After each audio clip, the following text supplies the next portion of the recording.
तो खुजा अपने लेना, जब खुजली हो रही है तो मुझे क्यों खुजा रहा।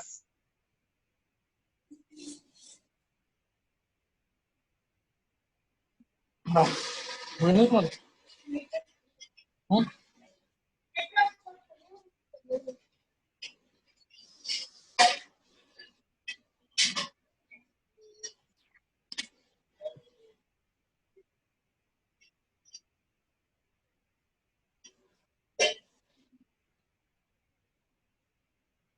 तुम्हारी प्लान हाँ।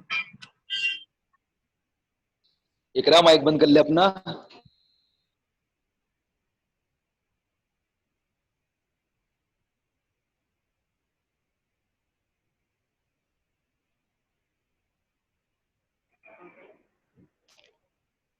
चल गई।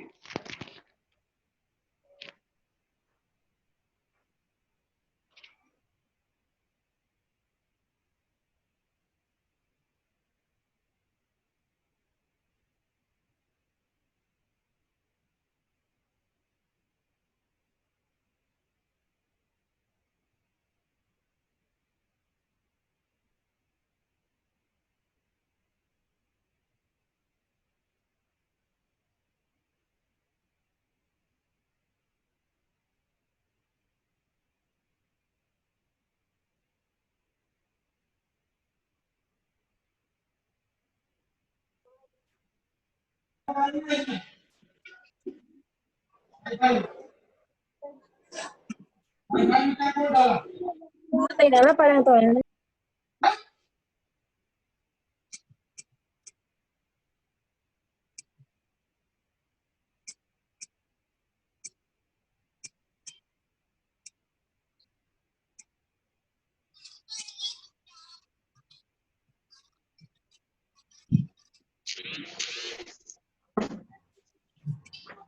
अबे उल्लू है क्या तू?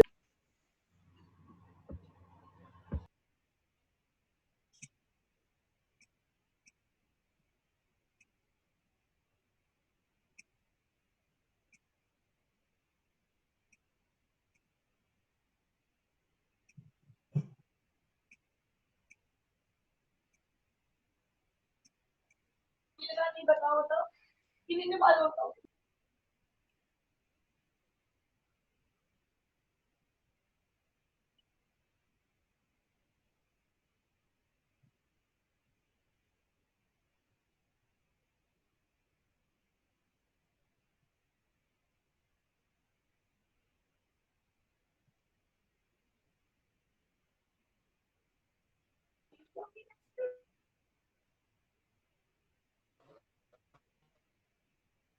अबे तेरे एक रहपट मार।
मिनट करा तो मैंने तो।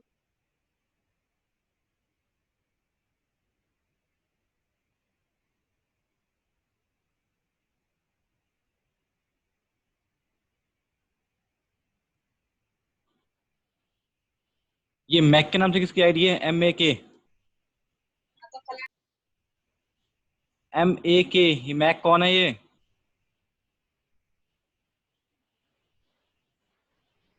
सर जी मैकडोनल्ड होगा। जो भी मैक नाम से है बता दो, मैं उसको वेटिंग रूम में डाल दूंगा, वरना मैंने कल भी कहा था कि अपने नाम से एंड करना है।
सर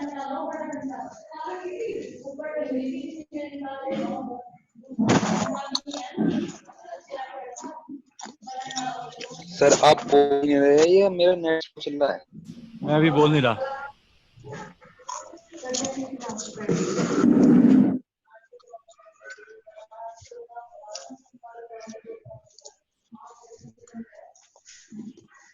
लास्ट क्लास में कहाँ तक हुआ था बताओगे?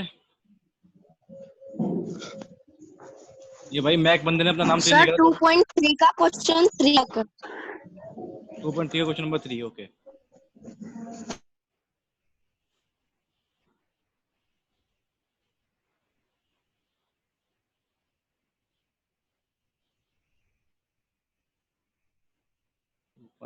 क्वेश्चन नंबर 3,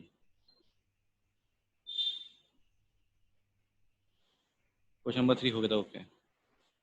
तो आज हम देखते हैं क्वेश्चन नंबर 4 एक्सरसाइज 2.3 का। इसमें कहा गया है on dividing x cube minus 3x square plus x plus 2 by a polynomial g x, the quotient and remainder were x minus 2 and minus 2x plus 4 respectively, find g x. किसी polynomial को अगर हम जी x से divide करते हैं तो उसके quotient और रिमाइंडर क्या आते हैं वो आपको दिए गए हैं। तो लेट पॉलिनोमियल तो मान लिया हमने p x is equal to x cube minus 3x square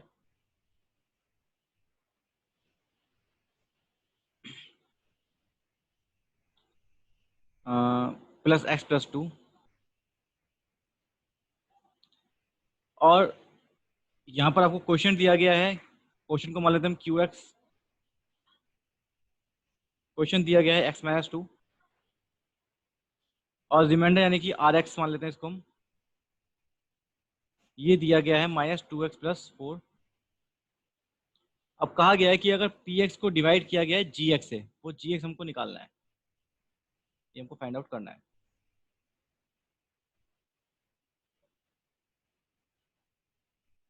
अब देखो यहाँ पर जरा एक रफली आपको एक चीज बताता हूँ कि 5 को अगर हम 3 से डिवाइड करते हैं तो 3 बन जाता 3, रिमाइंडर 2।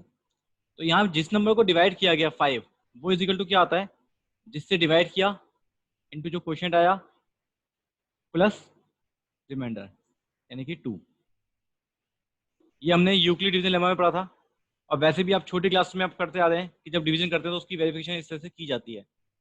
तो उसी तरह से अगर यहाँ पे देखें तो जो पॉलिनोमियल डिवाइड हुआ है वो कौन सा है, पी एक्स। तो पी एक्स इजिकल टू क्या आ जाएगा, जिससे डिवाइड हुआ यानी कि जी एक्स इंटू क्वोशिएंट क्या आया यानी कि क्यू एक्स, और प्लस जो रिमाइंडर बचा यानी कि are x.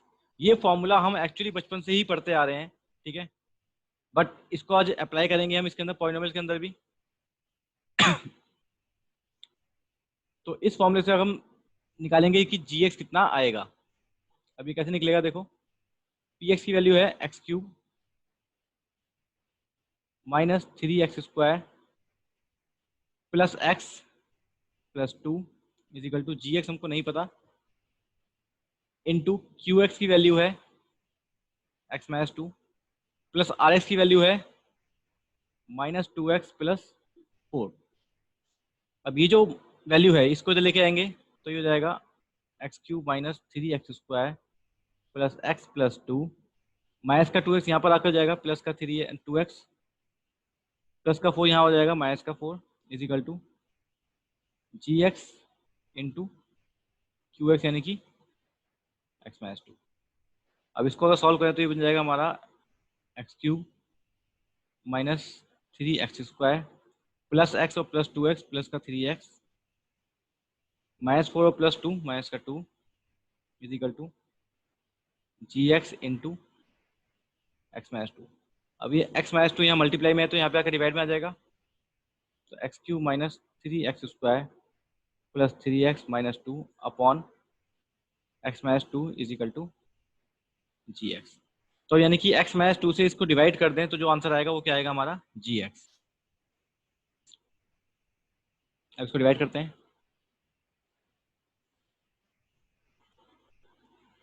X cube minus 3x square plus 3x minus 2। यहाँ पर आएगा एक्स स्क्वायर, एक्स क्यूब बनाने के लिए, तो ये बन गया एक्स क्यूब। एक्स स्क्वायर की माइनस 2 से गई तो माइनस का 2x स्क्वायर, साइन चेंज करेंगे, प्लस का माइनस, माइनस का प्लस, ये कैंसिल आउट हो गया। माइनस 3 और प्लस 2, माइनस का 1x square plus 3x minus 2। अब यहाँ माइनस का एक्स स्क्वायर है, यहाँ प्लस का एक्स है, तो माइनस का एक्स आ गया, तो ये हो जाएगा माइनस का एक्स स्क्वायर। इसकी मल्टीप्लाई जब माइनस से माइनस प्लस से प्लस का 2x हो जाएगा, ये साइन चेंज, प्लस का माइनस का प्लस, प्लस का माइनस, ये कैंसिल। 3x में से 2x गया तो x माइनस 2, यहाँ भी x माइनस 2 है तो प्लस का 1 लगा देंगे। 1 की x से गई तो x, और 1 की माइनस 2 से गई तो माइनस 2, माइनस प्लस दोनों कैंसिल आउट हो गए, 0। तो यानी कि हमारा gx जो आया, डिवाइड करने पे आंसर कितना आया, x square minus x plus 1, that is gx and that is my answer. ठीक है, तो इस तरह से हमने इसका आंसर फाइंड आउट कर लिया। किसी को कोई डाउट इस क्वेश्चन में, चैट बॉक्स में बता सकता है। किसी को कहीं कोई प्रॉब्लम हो?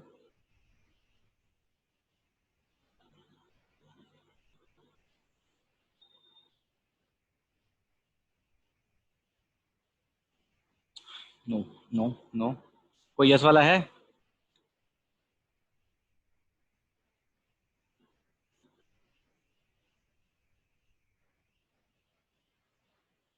जो मैंने क्वेश्चन पूछा था, एक मिनट एक मिनट, सुमित क्या कह रहे हो? सुमित आपने क्या पूछा था, मैं भूल गया बेटा, जरा बताओगे एक बार दोबारा?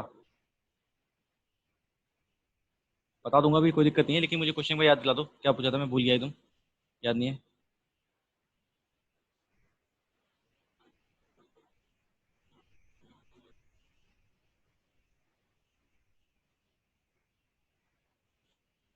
सुमित आपने जो क्वेश्चन पूछा था मुझे व्हाट्सअप कर दो फटाफट से, जल्दी से, मैं देख लूंगा।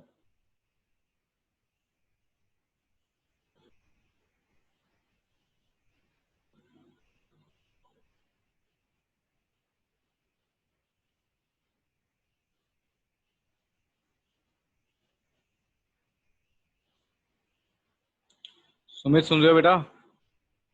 आपने verify relationship between zeros and coefficient, मतलब इसमें क्या बताना था, कोई क्वेश्चन था आपका, क्या था, मैं याद तो दिला दो एटलीस्ट, मुझे याद नहीं आ रहा।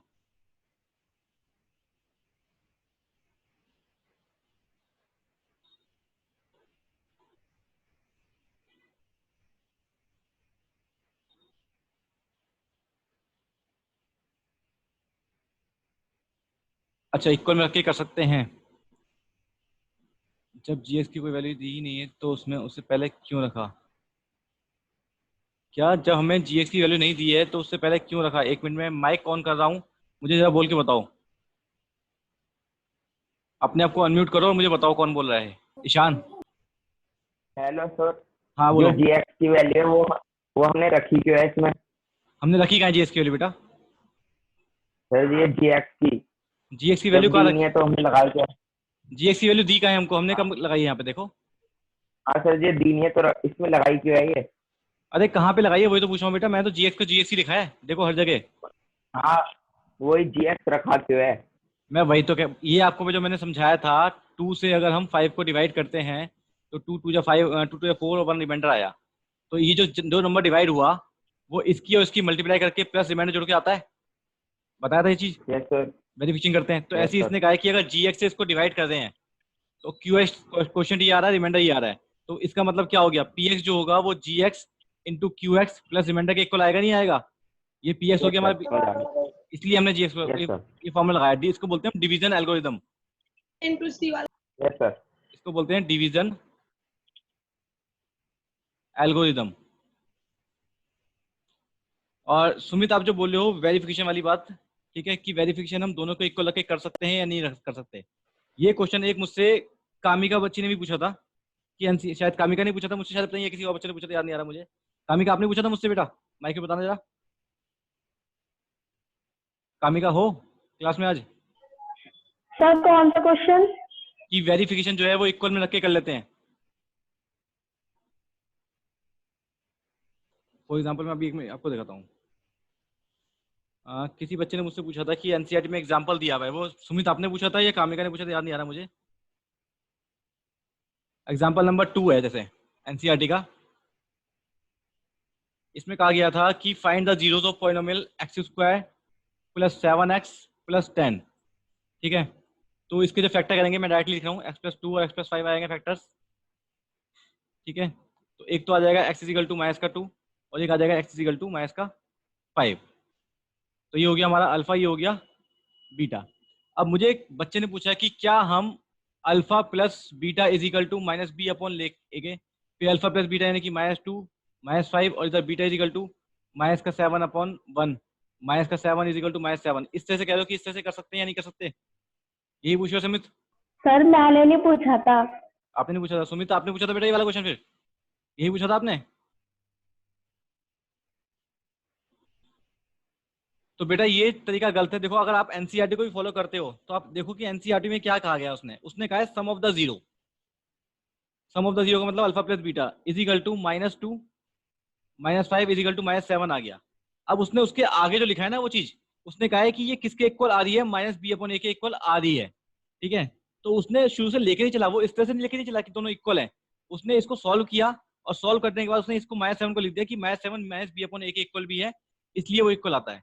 अगर आप इस तरह से करेंगे कि शुरू से दोनों टर्म को इक्वल दिखा देंगे तो ये मेथड गलत हो जाएगा।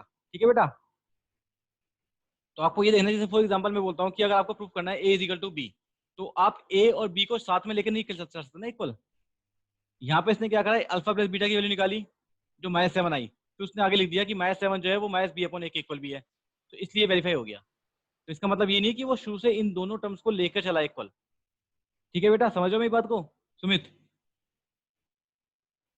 और इसलिए इसमें कंफ्यूजन ना हो, मैं इसलिए आपको इस तरह से बताया था कि आप इसको अलग सॉल्व करो, इसको अलग सॉल्व करो, ताकि आपको कोई कंफ्यूजन ना रहे। बिकॉज एनसीईआरटी के अंदर जो समझाने का तरीका है, जो इनके करने का मेथड होता है, वो थोड़ा सा डिफरेंट होता है। वो बच्चों को अगर आप डायरेक्टली सेल्फ स्टडी करोगे तो कई बार क्वेश्चन समझ में नहीं आ पाते।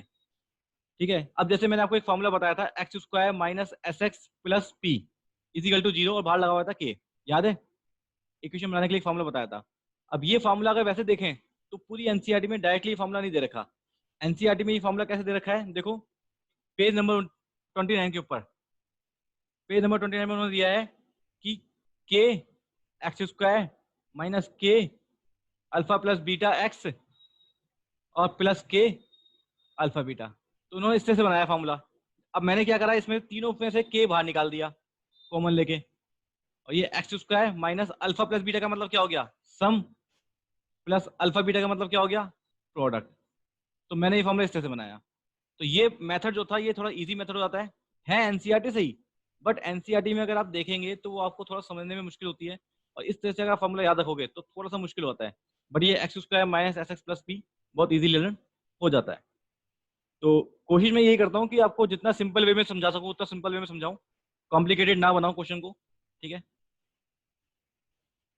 अभी भी अगर किसी को डाउट है तो बता सकते हो बेटा, कोई डाउट किसी को? No sir. ये अल्फा प्लस बीटा वाला फॉर्मूला बेटा कामिका आपने पूछा था शायद मुझसे, किस एनसीईआरटी में कहाँ दिया हुआ है? Yes sir. अब क्लियर है ये चीज कि एनसीईआरटी में कहाँ दी है और किस तरह से दे रखी है उसने, और मैंने किस तरह से बताया आपको? Yes sir. चलिए ठीक है, अब आपका चैप्टर 2 बेटा कंप्लीट हो गया। इसकी जो लास्ट एक्सरसाइज का लास्ट क्वेश्चन है वो आपको नहीं करना, सीबीएसई में नहीं है, और एक्सरसाइज 2.4 भी ऑप्शनल, यानी कि उस वैसे भी एग्जामिनेशन में नहीं आती है। ठीक है, तो अब हम आज स्टार्ट करने जा रहे हैं चैप्टर नंबर 3। चैप्टर 2 में किसी को शुरू से लेकर एंड तक का कोई डाउट है तो मुझे बता दीजिए प्लीज। इसमें के लिखना जरूरी है? हाँ बेटा के लिखना बहुत जरूरी है, बिकॉज एक्चुअली क्या होता है कि अगर कोई क्वेश्चन है x square plus 2x plus 3 is equal to 0, इसके 0 और 2x square plus 4x plus 6 इसके 0, दोनों के 0 सेम आएंगे। तो इसमें क्या हुआ, इस पूरी इक्वेशन में जब 2 की मल्टीप्लाई कर दी तब भी वो सेम इक्वेशन रही, तो इसलिए के लगाना बहुत जरूरी होता है। ठीक है बेटा,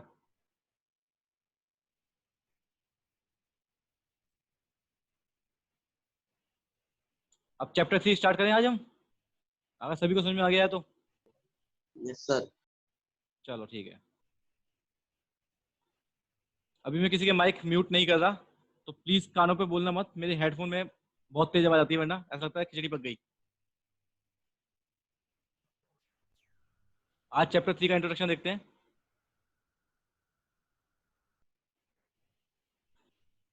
chapter 3 that is linear equation in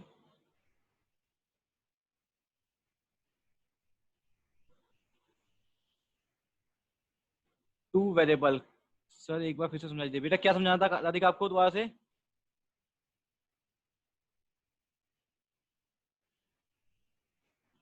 Radhika बेटा क्या समझाना था, ये बताओगे? बोल दो।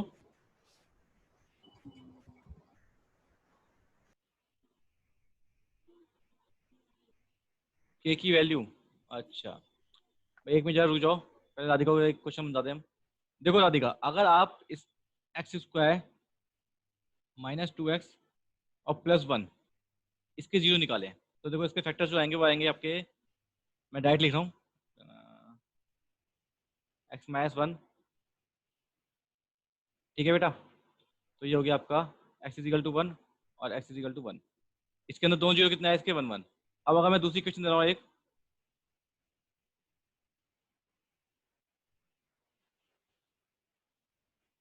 ठीक है, अब इसके फैक्टर करेंगे हम तो इसके फैक्टर आएंगे तुम्हारे कितना है, तो एक्स स्क्वायर माइनस तो हो जाएगा 2x कॉमन निकाला एक्स माइनस 1, एक फैक्टर आया इसका 2x माइनस 2 और एक आया x माइनस 1। तो यहाँ से 2x माइनस 2 इजिकल टू जब जीरो करेंगे तो यहाँ से x इजिकल टू आ जाएगा 2/2, 1 आया इसमें भी, और x माइनस 1 जीरो करेंगे तो ये भी कितना आ जाएगा, x इजिकल टू 1। तो यहाँ पे देखें तो यहाँ पे भी अल्फा 1 बीटा 1, यहाँ पे देखें तो अल्फा 1 और बीटा 1। तो इन दोनों इक्वेशन में सेम चीज क्या है कि दोनों इक्वेशन अगर देखा जाए तो सिर्फ इस इक्वेशन के अंदर अगर हम 2 की मल्टीप्लाई कर दें तो ये इक्वेशन बन गई, बट जीरो जो है वो सेम ही आए, ठीक है। तो इसलिए मैं कह रहा था कि x square minus s x plus P अगर कोई इक्वेशन है तो उसमें किसी भी नंबर की मल्टीप्लाई कर दो उसके जीरो चेंज नहीं होंगे, ठीक है। तो इसलिए हमने के लगा दिया कि यहाँ पे कोई भी नंबर की मल्टीप्लाई कर दो, अगर 2 की जगह 3 लगाओगे, 4 लगाओगे, 5 लगाओगे, किसी की भी मल्टीप्लाई कर दो उसके जीरो जो आएंगे वो 1 1 ही आएंगे। तो इसलिए हम के जरूर लगाते हैं क्योंकि के का मतलब ये है कि ऐसी कोई भी इक्वेशन बन सकती है, इसके जीरो भी यही है, इसके जीरो भी यही है, इसलिए के लगाना जरूरी होता है, ठीक है बेटा।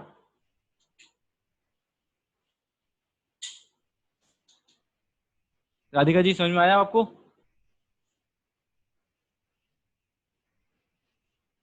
चलिए अब चैप्टर 3 स्टार्ट कर लें हम।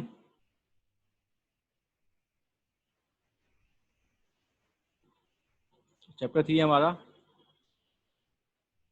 Linear equation in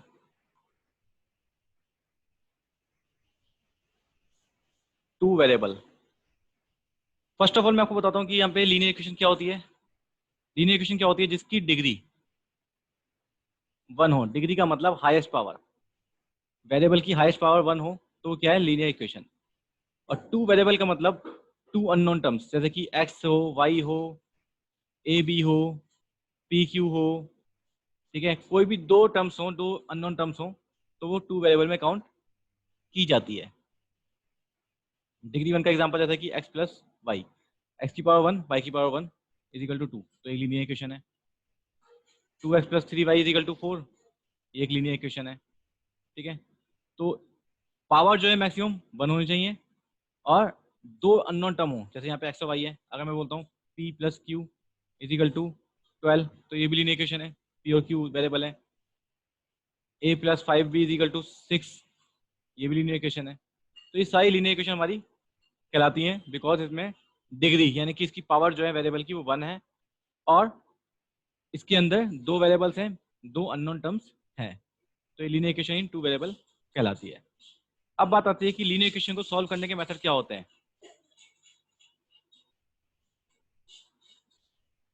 solution of linear equation, तो यहाँ पर जो एनसीईआरटी में आपको मेथड दिए गए हैं, पहला मेथड दिया गया है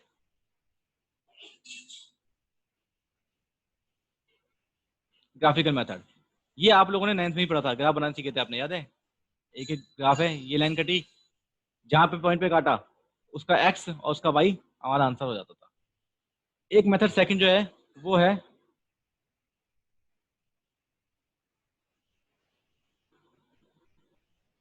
substitution method.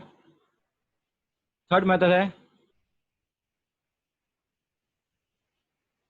Cross multiplication, fourth is elimination method. But CBSE ने इस साल इसमें से क्रॉस मल्टीप्लिकेशन मेथड काट दिया है, वो आप लोगों को नहीं पढ़ना, आपको सिर्फ ग्राफिकल मेथड, सब्स्टिट्यूशन और एलिमिनेशन मेथड पढ़ना है, ठीक है। अब ग्राफिकल मेथड, एलिमिनेशन मेथड, ये सब कुछ जो पढ़ेंगे हम वन बाय वन पढ़ेंगे। तो सबसे पहला टॉपिक इसमें जो आता है हमारा वो है ग्राफिकल मेथड।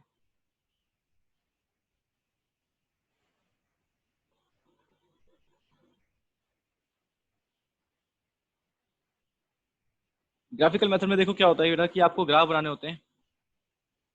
सपोज आपने एक ग्राफ बनाया है, ग्राफ प्लॉट करना आप लोगों ने 9th में सीखा था, अगर नहीं सीखा तो एक बार दोबारा बताऊंगा जब एक्सरसाइज करवाऊंगा। सपोज एक लाइन ही आई, एक लाइन ही आ गई। अब ये नंबर लेगा, मान लो 1 2 3 4 5 6, यहाँ पे 1 2 3 4 5, ठीक है। अब सपोज ये पॉइंट जो आया, ये पॉइंट यहाँ टच कर रहा है 4 पर और यहाँ टच कर रहा है 2 पर, तो इस पॉइंट पर x की वैल्यू 2 है और y की वैल्यू 4 है। तो हमारा जो आंसर आया x इक्वल टू कितना आ गया 2 और y इक्वल टू आ गया 4। तो इस तरह से हम दो इक्वेशंस के ग्राफ बनाते हैं, ठीक है। फॉर एग्जांपल आपको दी गई इक्वेशन, एक तो x plus y equal to 5, तो आप पहले इसके लिए टेबल बनाएंगे।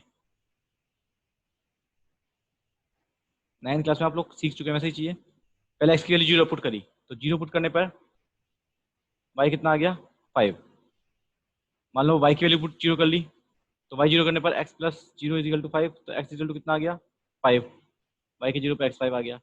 अब अगर हमने x की वैल्यू 1 पुट कर ली, तो 1 प्लस वाई इक्वल टू 5, तो y इक्वल टू 4 आ गया, ठीक है। तो इस तरह से हम इसके पॉइंट प्लॉट करेंगे। 0 पर 5, 0 पर 5, एक पॉइंट ये आ गया, 5 पर 0, 5 पर 0, एक पॉइंट ये आ गया, ठीक है। 1 पर 4, 1 पर 4, एक पॉइंट ये आ गया। तो इस तरह से लाइन ड्रॉ कर देंगे। ऐसी कोई दूसरी इक्वेशन होगी उसकी लाइन ड्रॉ कर देंगे और जहाँ लाइन काटेगी वो हमारा आंसर आ जाता है। क्लियर है? ये सब चीज़ें आप लोगों ने 9th में ऑलरेडी करी हुई है, तो मुझे नहीं लगता कि आपको इसमें कोई भी प्रॉब्लम आनी चाहिए, ठीक है बेटा। और फिर भी अगर कोई डाउट होता है तो मैं आपको बताऊंगा ये अभी। तो अभी हम ज़रा थोड़ा सा, टाइम वैसे ख़त्म होने वाला है, 5 मिनट रह गए, फिर भी कोशिश करता हूँ अगर हो सकता है तो।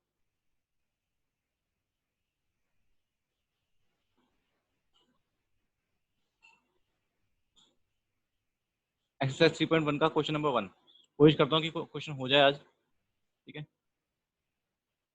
इसमें कहा गया है, आफ्ताब अपनी बेटी को बोलता है 7 year ago I was 7 time as old as you were then. 7 साल पहले मैं तुम्हारी एज का 7 गुना था।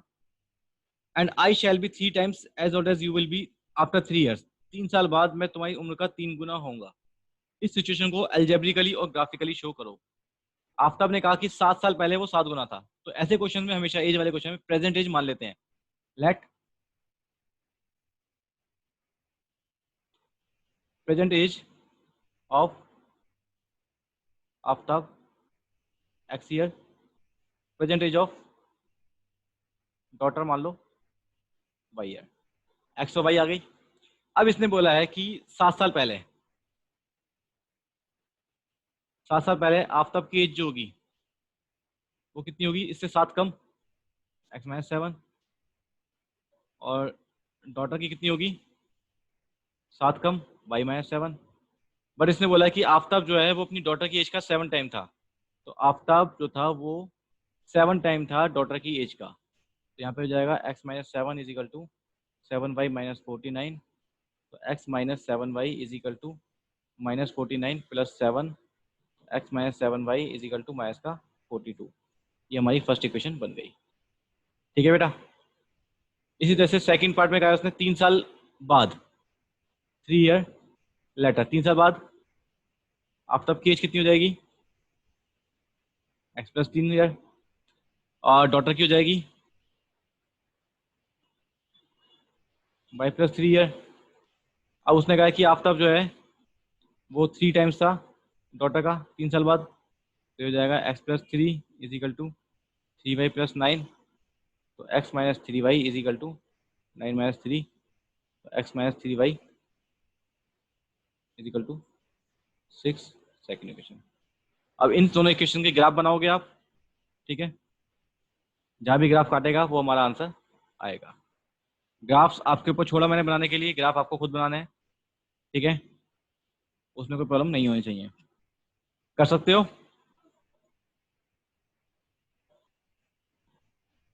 किसी को कोई डाउट?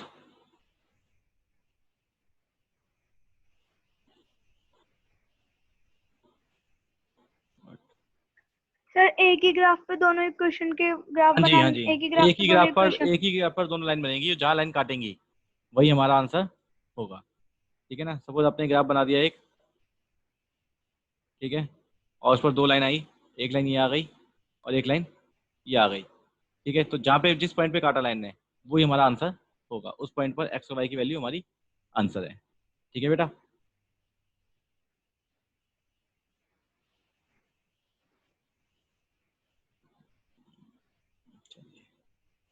अब आगे का क्वेश्चन टाइम नहीं बचा करवाने के लिए, तो कोई दिक्कत नहीं, अभी आपको मेथड समझ में आ गया है, आप ट्राई करना इसका ग्राफ बनाना, ठीक है। और जो नेक्स्ट सेकंड थर्ड क्वेश्चन है बहुत इजी है, ठीक है, आप उसको ट्राई करना, और चाहो तो मेरी वीडियो होगी यूट्यूब पर, आप उसको देख कर भी क्वेश्चन कर सकते हो, ये वाला सेकंड थर्ड उसमें मैंने बता रखा है, ठीक है। एक्सरसाइज 3.1 आप देखोगे मेरे चैनल पे तो आपको इजीली मिल जाएगी, उससे भी आप देख सकते हैं। और फिर भी कोई डाउट होता है तो मैं आपको अगली क्लास में बताऊंगा, लेकिन फिर भी मैं चाहूंगा कि इसका क्वेश्चन नंबर सेकंड और थर्ड आप लोग ट्राई करें, क्योंकि बहुत ज़्यादा ईजी है, बहुत मुश्किल नहीं है, ठीक है। एक बार फिर से समझा दीजिए बेटा। देखो आफ्ताब की एज अभी 1 साल एक्स है और डॉटर की वाई मान ली, 7 साल पहले उसकी x-7 होगी, 7 साल कम कर दिए, डॉटर में भी 7 साल कम कर दिए। अब आफ्ताब ने बोला कि अब 7 साल पहले जो उसकी एज थी वो डॉटर की एज से 7 टाइम थी, तो 7 से डॉटर की एज को मल्टीप्लाई कर दिया तो आफ्ताब के इक्वल रख दी। Aftab age is 7 times of daughter age, तो x-7 is equal to 7 into y-7, इसकी मल्टीप्लाई करके हमने सॉल्व किया तो ये इक्वेशन बन गई। फिर 3 साल बाद आफ्ताब की एज हो गई x+3 और डॉटर की हो गई y+3, तो y+3 होने के बाद, ठीक है, 3 टाइम दे रखा है, हाँ जी, ठीक है, तो 3 साल बाद उसने कहा है कि 3 साल बाद वो 3 टाइम्स हो जाएगा, तो x+3 is equal to 3 times of y+3, तो इसको सॉल्व करा हमने तो x-3y इज इक्वल टू 6 आ गया। फिर भी कोई डाउट हो एक बार करके देखना, अगर नहीं आता तो नेक्स्ट क्लास में दोबारा बता दूंगा, ऐसी प्रॉब्लम नहीं, ठीक है। सैफ मलिक जी अब दोबारा एंटर कर रहे हैं, चलिए उम्मीद करता हूँ समझ में आया होगा आज का टॉपिक। किसी को कोई डाउट हो, चैप्टर 2 का जो लास्ट क्वेश्चन था वो भी, और इसमें एक बार रिवाइज कीजिएगा अच्छे से, कोई डाउट हो तो मुझे बता देगा। चलिए बाय ऑल ऑफ यू।